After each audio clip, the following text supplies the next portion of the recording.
Vamos a comenzar el programa con esta decisión de la Corte Suprema que declaró este miércoles infundada en todos sus extremos la demanda de acción popular interpuesta por el colectivo Padres en Acción en contra del enfoque de género. Pero les vamos a ser también bien honestos, es decir, durante toda la semana se ha hablado mucho de esto, se le ha llevado al terreno político porque tiene un fuerte componente político sin duda, pero en un programa como este lo que queremos es hablar del enfoque de género, pero desde otra perspectiva. Es decir, plantearle a nuestros invitados, que se los voy a presentar en un instante, la posibilidad de discutir qué significa el enfoque de género, pero en el aula. Movámonos al aula. Este programa además puede ser útil para muchos maestros y maestras que nos están escuchando, que tienen claro que es necesario usar este enfoque transversal, este enfoque de género, pero que de pronto todavía no tienen muy claro cómo hacerlo, o cómo llegar mejor, o cómo sacarle el máximo partido. Ese es el objetivo que nos hemos trazado en esta primera entrevista del programa. Yo creo que además nuestros dos invitados nos van a ayudar muchísimo en ese objetivo. Estamos con la doctora Liliana Muñoz. Ella es vicedecana de la Universidad Peruana Cayetano Heredia. Liliana, bienvenida. Qué gusto tenerte aquí, como siempre. Gracias al programa también y a la rama magisterial por darnos la oportunidad de expresarnos, porque antes de ser una autoridad, una gestora, soy principalmente maestra. De acuerdo.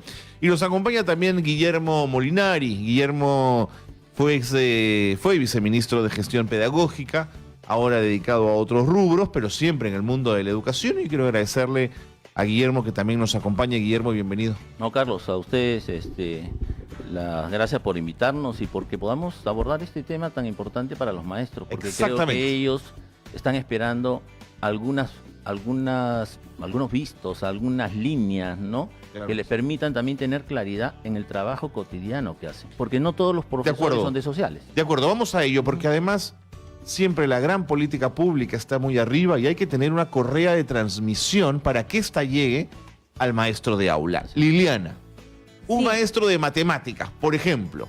Lo primero, yo más que centrarme en un maestro de una determinada área, yo lo que quiero compartir con ustedes son algunas ideas que hemos venido conversando con un grupo de maestras.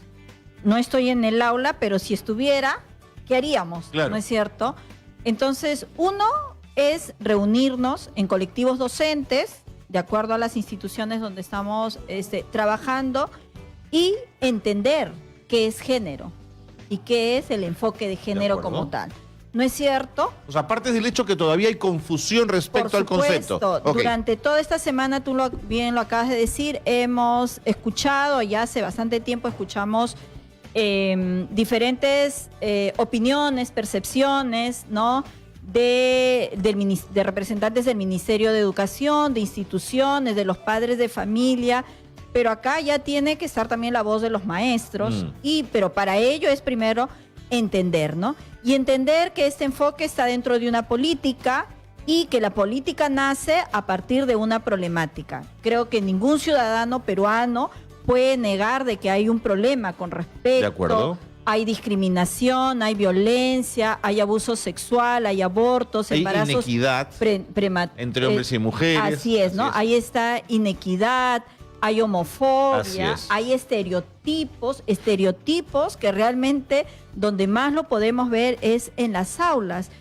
Recuerdo mucho en una conversación que teníamos con un grupo de estudiantes, yo decía, hay un profesor que nos ha dicho que la mujer son como las matemáticas. ¿Y por qué? Porque cuando ya las comprendemos son fáciles, ¿no? Entonces, o sea, un maestro que maneje ese tipo de discurso es muy permisivo, es muy peligroso, claro, ¿no? Y entonces, muy bien, una vez que los maestros hayamos identificado y realmente seamos conscientes de que sí es real, estos problemas existen, los dicen muchas cifras, los dice lo que nosotros vemos en la cotidianeidad, en el día a día, a través de los medios, etcétera. ¿No es cierto? Tenemos que preguntarnos entonces, ¿cuál es el propósito del enfoque? ¿Realmente hay un propósito? Sí. Lo que está buscando este enfoque, y creo que tampoco a eso nos oponemos, es a que haya igualdad, ¿no es cierto? Igualdad de oportunidades, igualdad en nuestros derechos, en nuestros deberes. Muy bien, ya lo hemos comprendido. Ahora entonces tenemos que buscar la forma, el cómo. llevar este enfoque al aula. Ya, pero antes de dar ese salto, en esa discusión, en el claustro del colegio, en el espacio interno del colegio, tiene que haber una propia reflexión por parte de maestros y maestras de su propio discurso. Así es. O sea, hay una deconstrucción que hacer. Totalmente de acuerdo. Y estos espacios precisamente también tienen que servir para evidenciar qué es lo que nosotros tenemos, o sea, cómo hemos sido formados. Así es. ¿Cuáles son nuestras percepciones? ¿Estamos realmente dispuestos en la escuela, en el aula, liderados por este líder pedagógico que es el director de la porque escuela? es quien es el que tiene que fomentar estos espacios? ¿Somos realmente conscientes de que en el aula nosotros hacemos muchas diferencias entre niñas y niños, jóvenes y señoritas? Sí, el espacio del aula. Otro ejemplo que te quiero poner es, por ejemplo, recuerdo mucho también cuando yo era estudiante en la básica y cómo el patio, algo que de repente no somos conscientes porque hay un currículo oculto detrás de nuestras propias acciones como maestros, ¿no? El patio de recreo. ¿Quién utiliza el mayor espacio en el patio? Son los varones, porque las mujeres somos vistas como que tenemos que estar en una esquina, en un rincón, en la grada de algún lado, sentadas, conversando, ¿no? Y los hombres son los que tienen que estar corriendo detrás de una pelota, etcétera, Sí, hay ¿no? toda una discusión Entonces, sobre la arquitectura misma de la escuela, ¿no? Así es. Entonces, ¿dónde estos nos tendríamos que preguntar si este espacio ya se está dando? Y se está dando, felicitamos a los que lo están haciendo. Y a los que no, hay que invitarlos. Los directores, como líderes pedagógicos, son los llamados a promover. Los maestros también, a través de los directores, tienen que hacer un levantamiento de información del contexto en el que se lleva a cabo la práctica. ¿Qué cosa quiero decir?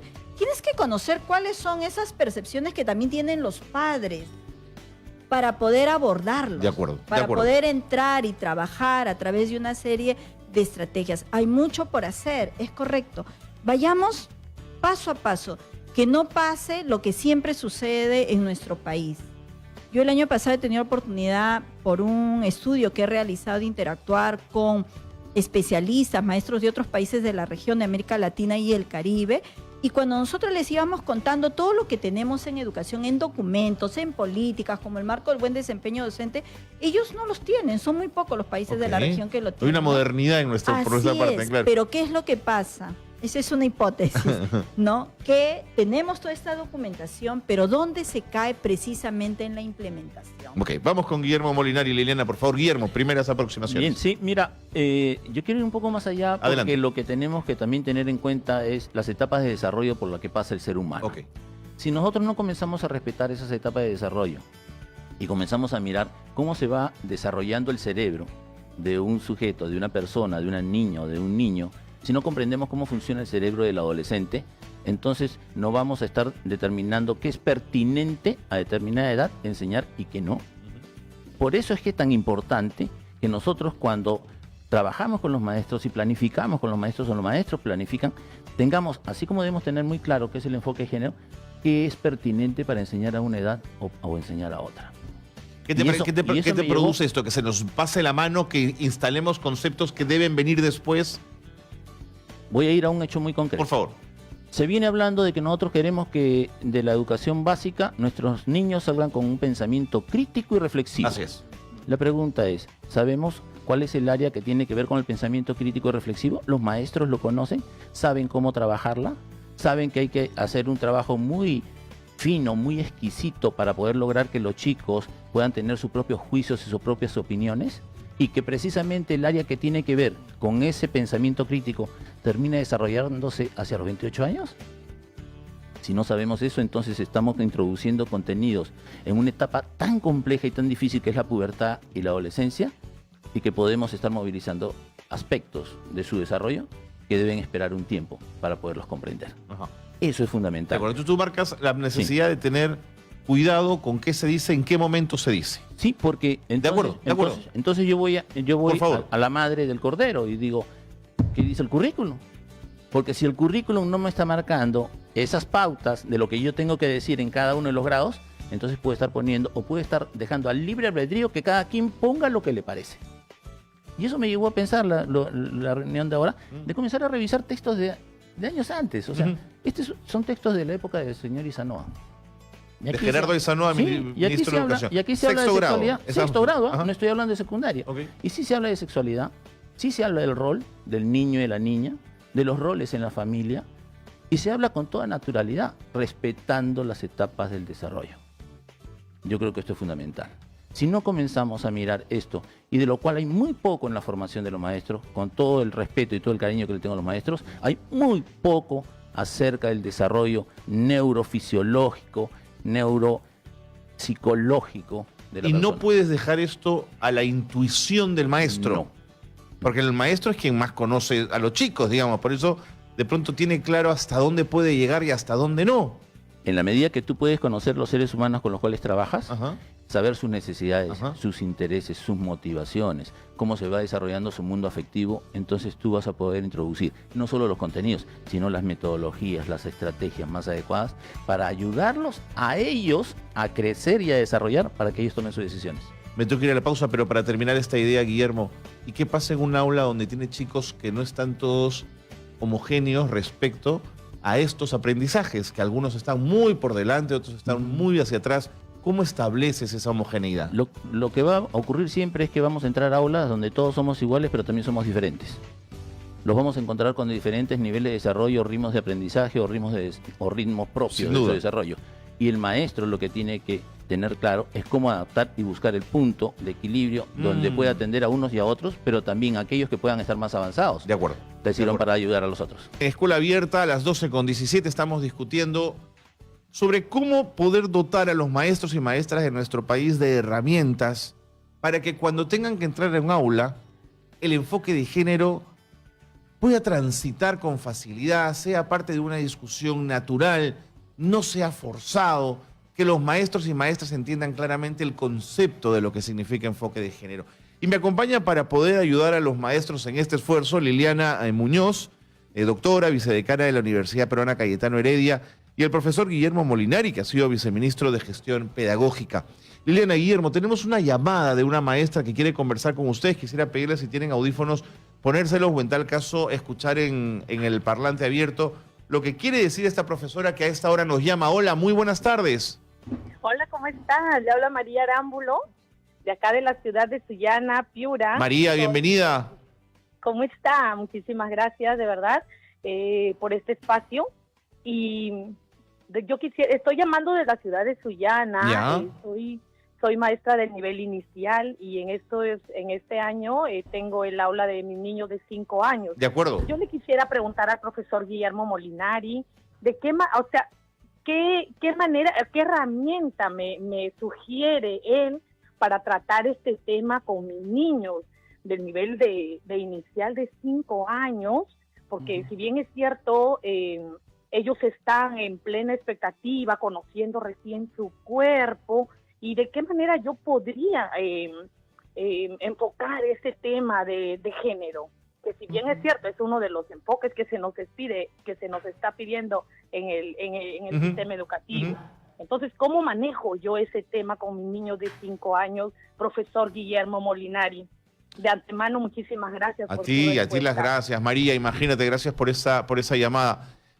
Guillermo, uno de los elementos ya lo has mencionado, la pertinencia. Decíamos, Sí. ¿qué trabajamos de esto con chicos de 4 a 5? De 4 Pero a ¿qué 5. más le decimos a María, Guillermo? ¿Cómo la podemos ayudar?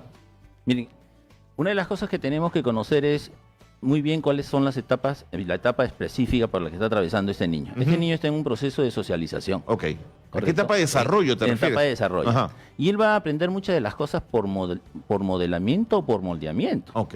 Correcto. Entonces, ¿cuáles son los modelos que yo debo presentarle a él para que ese desarrollo y esa instalación en su cerebro de esas imágenes que le van a permitir a él poco a poco ir identificando su rol, su sexualidad, ¿no es cierto? Y que le vaya marcando a él el camino y la ruta por las cuales va a tener una formación adecuada e integral? Ujú.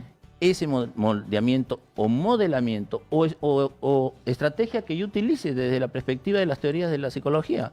El tema es que también se conoce muy poco de las teorías por las cuales yo debo ir formando a una persona, cómo voy estructurando las ideas, los pensamientos, ¿no? Y cómo las introduzco. Miren, en educación Los psicólogos casi le hemos robado el campo a los maestros, en lo que se refiere a estrategias, metodologías, teorías que impactan cómo se aprende, las teorías del aprendizaje. Ok. Pero también junto con las teorías del aprendizaje tenemos que comenzar a revisar la teoría del desarrollo, cómo evoluciona la persona. ¿Qué está ocurriendo con un niño de 5 años? De acuerdo. De acuerdo, Guillermo, pero todavía más aterrizado. Por ejemplo, Liliana, que cuando lleguen los niños, sea niño o niña, los recibas con un beso y un abrazo. Por ejemplo, se me ocurre como estrategia, pero yo no soy un especialista, es Lili. correcto. Pero además, comparto con la maestra, que es de educación inicial, la cual es mi especialidad, Ajá. además, no que, por ejemplo, tenemos que revisar las canciones. Ajá, buen ¿no? punto. Esta canción que hemos cantado muchas veces las maestras de educación inicial, lunes antes de almorzar, a mamá fui a buscar, pero no podía jugar porque tenía que lavar planchar. o barrer o Y el planchar, martes claro. planchar, Sí, sí. hasta que llegaba por fin el domingo y podía ir a pasearse con sus hijos. Así o sea, es. esas canciones No ayudan. no ayudan a esta igualdad. O los famosos cuentos, ¿no? Donde Blancanieves y todas las princesas siempre están en una situación adversa. ¿Y quién viene Al rescate. al rescate porque ellas son débiles?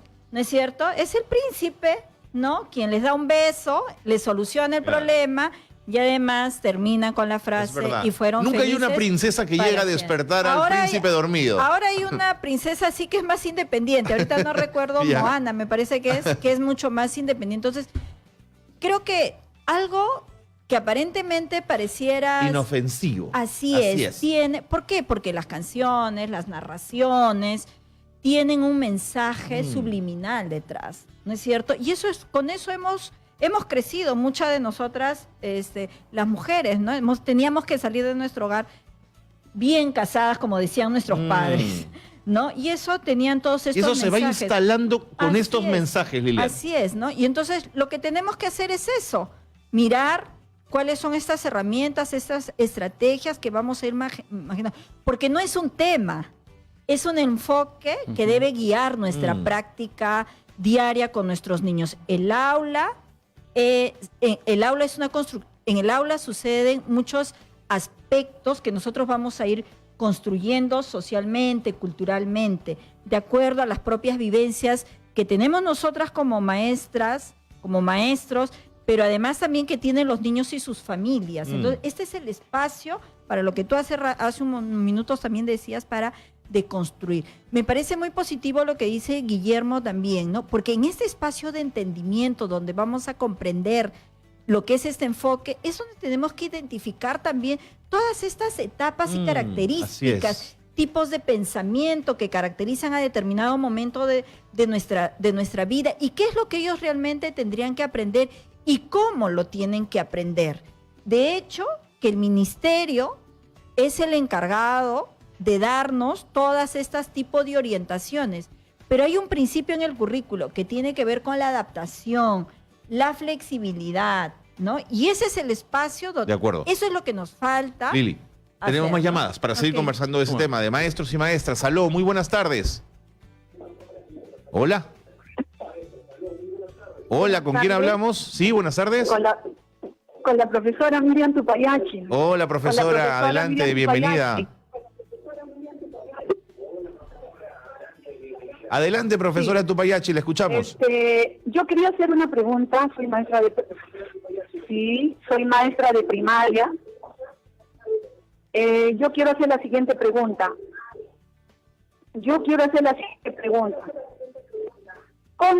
¿Cómo nosotras las maestras de primaria, donde nos vemos en una situación de que observamos a nuestros estudiantes sus diferentes manifestaciones, tanto en varoncitos como en mujeres,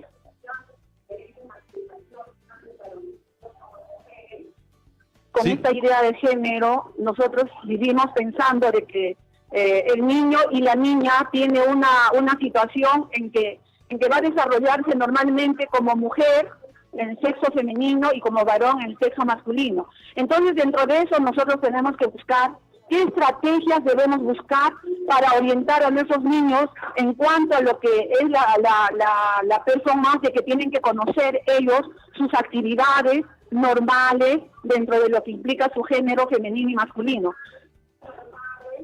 Muchas gracias, profesora Tupayachi. Gracias por la llamada, gracias por la conversación. Liliana. Sí.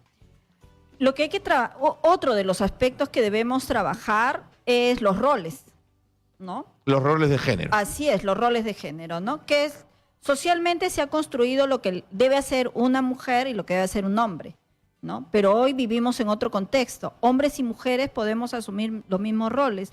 Tanto es así de que probablemente si a nosotros nos preguntan si alguna vez vistes a tu papá haciendo alguna actividad doméstica, vamos a contestar que no. Pero hoy no, hoy los roles han cambiado, las oportunidades son tanto para hombres como para mujeres. Soy maestra y sin querer emitir ningún juicio, sino más bien ser más constructivos. Cuando nos hace la pregunta la maestra, lo que podemos identificar es eso, que nos falta comprender el enfoque, ¿no? Porque lo que ella dice, alguna conducta que pueda ser buena o mala. No, lo que tenemos que ver es cuál es el rol que nos compete, cómo es que nosotros... hay comportamientos, actitudes que depende de las culturas, también son aceptadas. Y eso es lo que tenemos que respetar, ¿no? O sea, un muchacho que tiene ademanes amanerados, por ejemplo.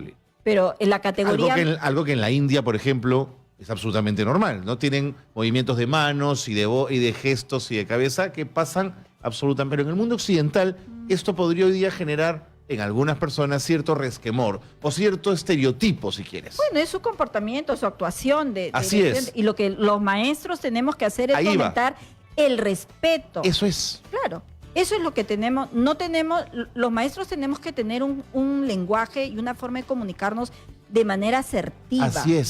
Sin sancionar, ni estereotipar, porque eso de el amanerado, ¿no? Eso es algo que socialmente lo hemos construido, así es, etiquetado así nosotros, los seres, las personas, las que somos parte de una... Además lo hemos etiquetado en función a un modelo instalado de lo que es ser hombre y ser mujer, digamos. De lo que venimos arrastrando en nuestra propia formación, ¿no? Entonces, por eso es que yo decía que es bien importante esta comunidad docente donde podamos identificar, porque ese es un estereotipo. Sin duda. Es un estereotipo, ¿no? Si vemos a un chico que agarra un peine y a cada rato Así está, a veces de manera hasta por inercia. Involuntaria, por supuesto. Por inercia, también lo decimos, pero el hecho de que mueva mucho las manos, etcétera, eso no lo descalifica en nada como persona. Exactamente, pero sus compañeros, instalados en otro estereotipo, juzgan y se burlan. Y ahí un profesor tiene que decir un momentito.